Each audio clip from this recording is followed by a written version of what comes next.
Hello tout le monde, j'espère que vous allez bien. Alors aujourd'hui on se retrouve pour une toute nouvelle vidéo de ma série à la force du mental. Une vidéo un peu spéciale parce que c'est la première fois que j'interviewe une personne qui n'est pas du domaine du sport. Parce que oui, j'ai eu la chance de recevoir un humoriste français très connu, Jérémy Greteville, qui a notamment fait de nombreux festivals, dont le Jamel Comedy Club, le festival de Montreux à plusieurs reprises. Au départ, le but de ma série à la force du mental, c'est de vous partager et d'interviewer des personnes qui ont su faire de leurs rêves une réalité pour justement vous motiver à vous aussi vous lancer dans vos réels projets, dans vos réels objectifs. Pour l'instant, j'avais eu que des sportifs, donc Jérémy est la première personne qui ne vient pas du domaine du sport. Donc j'espère que cette interview pourra vous plaire, pourra vous inspirer, et moi j'ai plus qu'à vous laisser la découvrir. Jérémy Crédville, 35 ans, humoriste, depuis maintenant oula, 10 ans, ouais, parce que j'ai commencé en 2011, ouais, 11 ans, tu vois, maintenant. Après, je suis pas connu depuis 11 ans, hein, attention, hein, on met 10 ans à être connu du jour au lendemain. Mais voilà, j'étais pas du tout prédestiné à être humoriste. Moi, à la base, j'étais parti dans le milieu du sport, justement, j'étais en STAPS, j'ai fait un master entraînement, préparation physique, nutritionnelle et mentale, donc j'étais parti pour bosser dans le coaching. Et l'humour est arrivé par hasard. C'est un heureux accident. Et je suis resté dans cette branche. Et tu as commencé justement à quel âge le stand-up? J'ai commencé à 23, 24 ans. Ouais, Ouais. tard, Oui, tard. parce que, encore une fois, c'était pas une passion à la base. En fait, je me suis découvert cette passion en la faisant.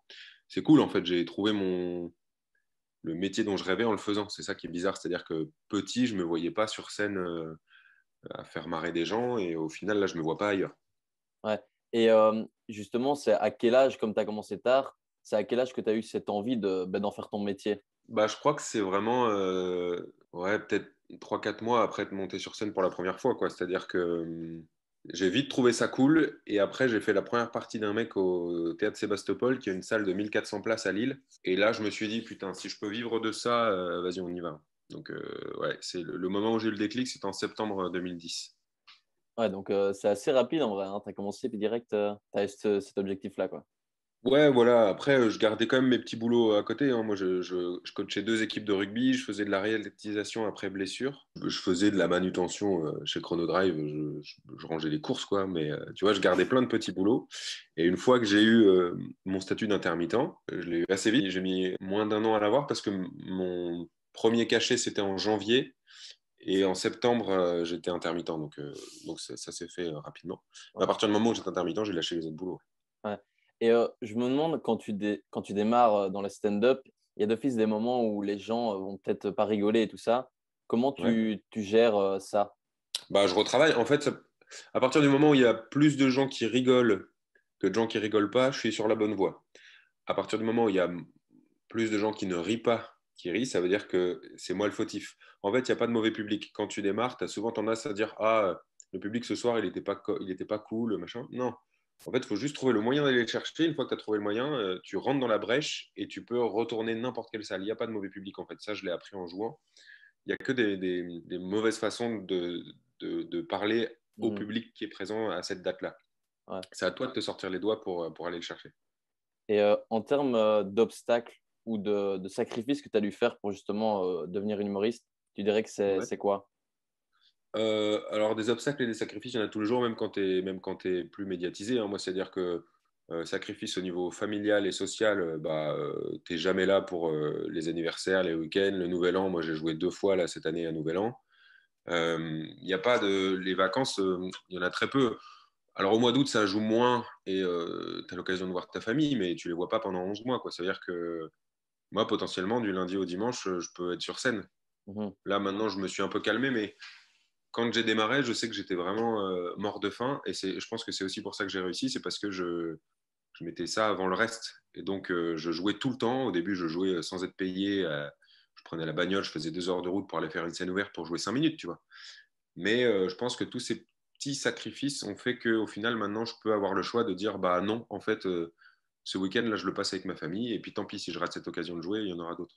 Et les obstacles, bah, de toute façon, il y aura toujours plus drôle que toi, il y aura toujours plus connu que toi, et il y aura toujours quelqu'un qui sera dans le bon réseau. Ça veut dire que des fois, tu peux travailler et avoir le talent, mais pas avoir le bon réseau, ce qui fait que personne ne te connaîtra, bien que Ouais. tu sois.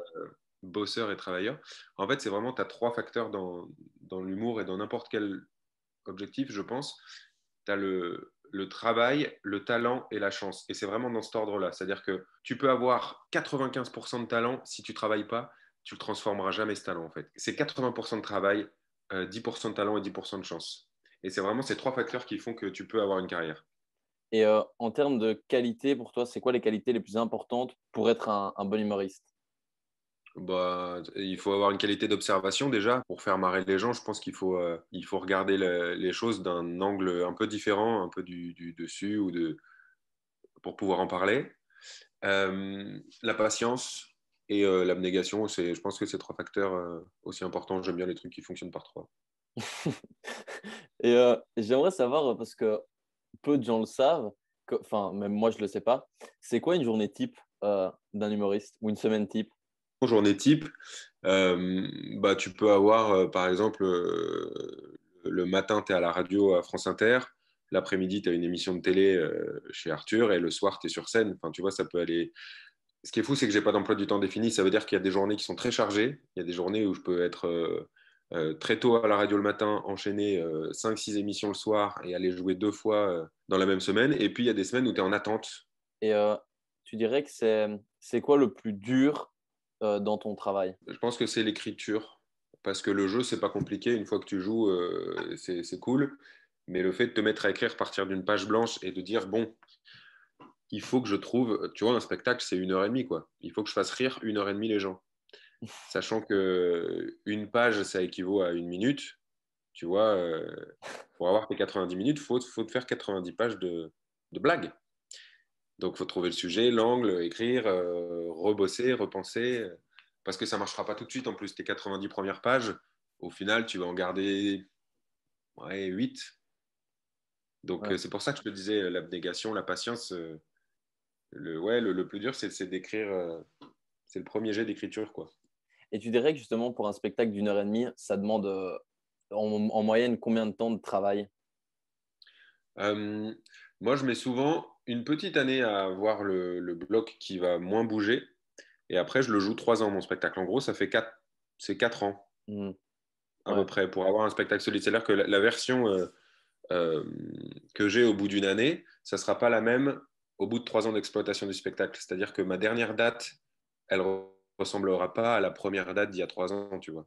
Du coup, j'aimerais savoir, selon toi, qu'est-ce qui va faire la différence entre les gens qui vont pas justement réussir à devenir humoristes professionnels ou atteindre leurs vrais objectifs par rapport à ceux qui vont justement y arriver? Bah, encore une fois, je te dis, c'est ces trois facteurs qu'il faut travailler. Enfin, qu'il faut travailler, qu'il faut analyser, c'est le facteur travail, le facteur talent et le facteur chance. Encore une fois, tu as des humoristes très talentueux mais qui vont pas travailler et qui auront la chance d'être exposés dans un média, mais ils vont pas exploser parce que les gens le voient vite en fait quand tu es un fainéant. Et dans ce métier, c'est pas un métier de fainéant, l'humour. En fait, il faut que tu aies l'air comme ça, un peu détendu et tout. Mais tu vois, par exemple, un mec comme Roman Frécinet, qui a l'air de débarquer et de te parler, tu vois, comme si il venait de démarrer la conversation et qu'il il part dans ses pensées et il parle. Non, non. Le mec, il a bossé à la plus grande école d'humour qui est au Canada. Il a fait 3 ans de cette école et ils prennent que 10 mecs sur un panel de 4000 personnes et ils les font bosser H24 sur de l'humour. Le gars, c'est un putain de bosseur. Et tu vois, des gens hyper talentueux qui ont de la chance et qui sont exposés médiatiquement, tu les vois apparaître comme ça, c'est des petites bulles qui arrivent, mais ça repart aussitôt. C'est-à-dire que dès que tu vas aller voir un spectacle, tu sens qu'il n'y a pas de travail derrière et ça ne marche pas.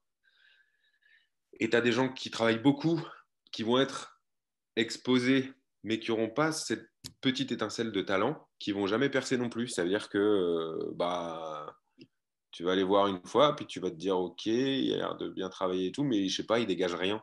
Et en fait, ce qui est chiant, c'est que le talent, ça se travaille pas. C'est-à-dire que si tu n'as pas cette petite étincelle de départ, c'est compliqué. Ouais. Mais je pense que tous ceux qui veulent devenir humoristes pensent qu'ils ont cette petite étincelle qui sentent en eux et qu'ils essaient de développer, tu vois. Mhm. Et pareil, moi, je sais que sans les médias, j'aurais pu continuer mon taf, mais pas à la même échelle. C'est-à-dire que moi, quand j'ai démarré, pendant à peu près 4 ans, j'étais à Lille, dans des salles de 70 places, et quand c'était rempli, c'était, tu vois, c'était pas souvent, hein. C'était la moitié de l'année où je faisais 70 sur 70. Le reste du temps, bah, j'avais 40 personnes, etc. J'aurais pu continuer à vivre comme ça, éternellement, mais j'ai eu la chance d'être médiatisé un moment. Je passais par le Jamel Comedy Club, puis Vendredi Tout est permis, puis la radio est venue me chercher, puis on est venu me chercher dans des émissions, et c'est ce qui m'a permis de remplir des salles plus importantes. Mhm. Ouais, C'est non. hyper chanceux. Mais la chance, ça se provoque. Tu peux pas naître le cul de bordé de nouilles. Moi, je suis certain que la chance, il faut aller la provoquer. Ouais, non, clairement. Et je trouve que dans notre société, il y a plein de gens justement qui osent pas se lancer parce que Ouais. bah, ils vont se limiter parce qu'ils ont peur de plein de choses, peur d'échouer, peur du regard des autres, peur de tout ça. J'aimerais savoir qu'est-ce que tu dirais justement à ces personnes pour qu'elles osent bah, réaliser vraiment leurs objectifs. Le secret de la réussite, c'est d'échouer avec toujours le même enthousiasme. C'est-à-dire que si tu échoues, tu te relèves, tu recommences, tu échoues, tu te relèves, tu dis tiens, pourquoi je viens de rater? Ah, c'est pour ça? Ok, je vais essayer de recommencer d'une autre manière. Et en fait, il faut toujours te relever avec le même enthousiasme. C'est le secret de la réussite. Si tu restes par terre dès le premier échec, tu vas jamais y arriver. Et Mhm. si tu connais pas l'échec dès le début, c'est que l'objectif, il n'est pas assez haut et que c'est trop facile. Parce qu'en fait, mettre un panier, c'est simple. Tu te mets sur une chaise devant le panier, tu mets le ballon dedans, tu as mis le panier. Si tu commences à dire, OK, j'enlève la chaise, c'est déjà un peu plus compliqué. Si tu te mets à 3 mètres, c'est plus dur. Enfin, tu vois, il faut y aller par étapes aussi. Mais si tu te mets un objectif trop facilement atteignable, bah, je ne trouve pas que ce soit une réussite en soi. Ouais, clairement. Et avec toute l'expérience que tu as pu emmagasiner jusqu'à maintenant, qu'est-ce que tu as pu apprendre sur toi ou sur la vie et que tu aimerais transmettre aux gens? Bah, moi, déjà, quand je suis devenu papa, j'ai changé. C'est-à-dire que j'étais plus posé. Avant, j'étais un peu feu follet. J'étais vraiment partout. Je voulais à tout près être sur scène. Je pense que c'est important aussi de savoir faire les bons choix et de se poser et de regarder à au moins plus 6 mois ce que tu es en train de faire, ce que ça va t'apporter. Tu vois, genre moi, si on me propose un plateau, ok, ça va m'amener où, tu vois, dans 6 mois. Pourquoi je le fais? Est-ce que je le fais par pur plaisir ou est-ce que je le fais pour l'argent ou est-ce que je le fais pour les gens qui sont là? C'est Roman aussi, tu vois, j'en reparle là, je sais pas pourquoi, alors que je le connais pas hyper bien, mais Roman, quand il y a un projet, pareil, il fonctionne en trois tips, 3 items. Et si ça remplit 2 items, il le fait. C'est-à-dire que si le projet financièrement il est intéressant, si le projet tout court est intéressant et t'amène à d'autres trucs, ou si les gens qui font le projet sont cool. Et en fait, il dit, si j'ai pas 2 de ces trucs, je le fais pas. C'est-à-dire que si je le fais juste pour l'argent, je le fais pas. Si je le fais juste parce que les gens sont cool, mais le projet est nul et c'est pas payé, je le fais pas. Si le projet est canon, mais les gens sont nuls et pas payés, je le fais pas. Par contre, s'il y en a 2, tu vois, si le projet est nul, mais les gens sont cool et c'est bien payé, il le fait, tu vois. Ouais. Et en fait, c'est bien aussi de se fixer ce truc-là. Et enfin, ma dernière question, ce serait bah, tes objectifs à l'avenir. Alors moi, je suis pas quelqu'un d'ambitieux. Ça veut pas dire que j'ai pas d'ambition, mais quand j'ai commencé ce métier, je me suis pas dit, moi, je vais faire l'Olympia. Tu vois, en fait, si je fais pas l'Olympia, je m'en fous. Si je le fais, c'est cool. Si je le fais pas, c'est cool aussi. Sauf que là, je me dis, allez, peut-être le moment de se dire, on se fixe un truc. Mon objectif, ce serait d'avoir un premier rôle dans un film et d'avoir un premier rôle au théâtre, dans une troupe.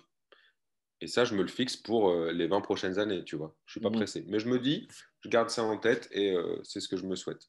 Et voilà, c'est la fin de cette interview. J'espère qu'elle aura pu vous motiver, vous inspirer à vous aussi oser vous lancer à 200% dans vos réels projets. Encore une fois, n'hésitez pas à vous abonner à ma chaîne YouTube si ce n'est pas déjà fait, à activer la petite cloche pour ne louper aucune de mes prochaines vidéos, à liker, commenter, partager la vidéo autour de vous si elle vous a plu. Et moi, je n'ai plus qu'à vous dire à très vite pour une prochaine vidéo. Ciao!